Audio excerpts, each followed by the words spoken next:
Alright guys, this is my Ford F-250 trimmer with the 7.3 liter gas. It's a 2020. I apologize for the wind. I'm on a peak out in northern Arizona toward Baldy Mountain outside of Eager, and it's very, very windy. But I just wanted to show you guys how when you put airbags on these trimmers, I see on the forums and the group pages a lot of people want to do airbags on a trimmer, and I tell them make sure you come up with something. You got to come up with some type of modification, because if you don't, when you go off-road, you'll rip your airbag right off, right in half, and I'll show you why here in a second. See how that back wheel sucks up in there? So what I'm going to do is I'm going to walk around to the back side of my truck, and you'll see how much I'm flexed on this side. You see that?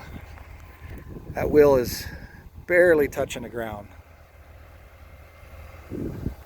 And I'm going to show you what I did.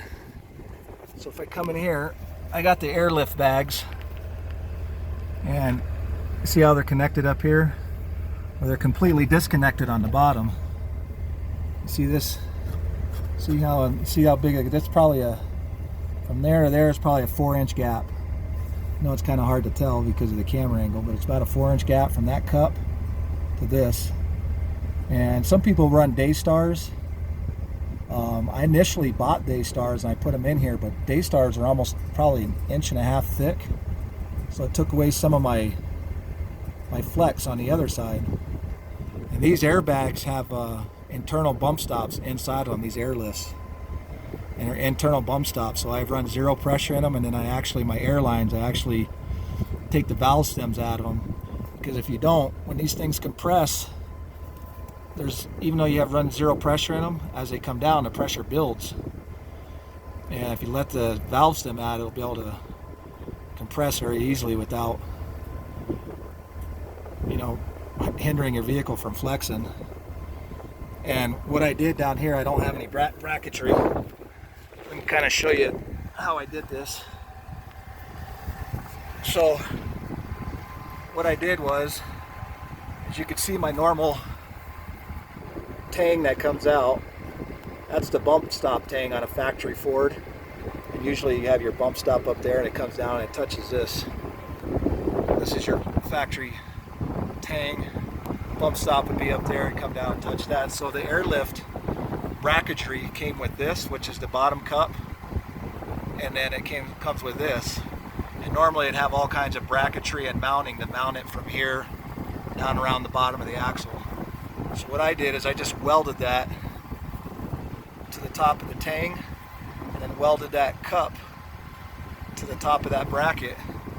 That allows that airbag to completely come off of there and allows the axle to flex. And if that was connected to that, it ripped that airbag right in half, and you definitely don't want that. And then under normal conditions, the truck is level, of course, and that sits down into that cup. Put a little pressure and that thing doesn't go anywhere.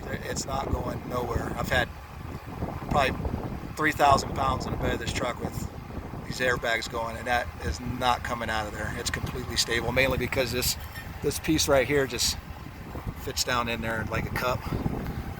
And then, sorry for all the grunting and groaning, but yeah, you kind of get a good idea of that. And then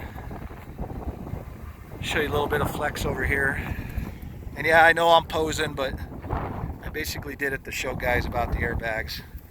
I see a lot of guys on the internet forums and the Facebook groups talking about putting airbags and then going off-road, and I'm like, well, you better do something, because you're gonna rip them.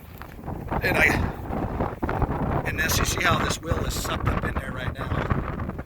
This is the opposite wheel, and my airbag allows it to compress. And like I said, they got those internal bump stops in there, so to keep it from pinching the airbag and tearing it on that side. So if you're going to go with the airlift bags, I'd recommend the ones with the internal bump stops, so you can run 0 psi and you won't pinch tear your bags. Just if you look on the other side, you can kind of see how much the Suspension extends.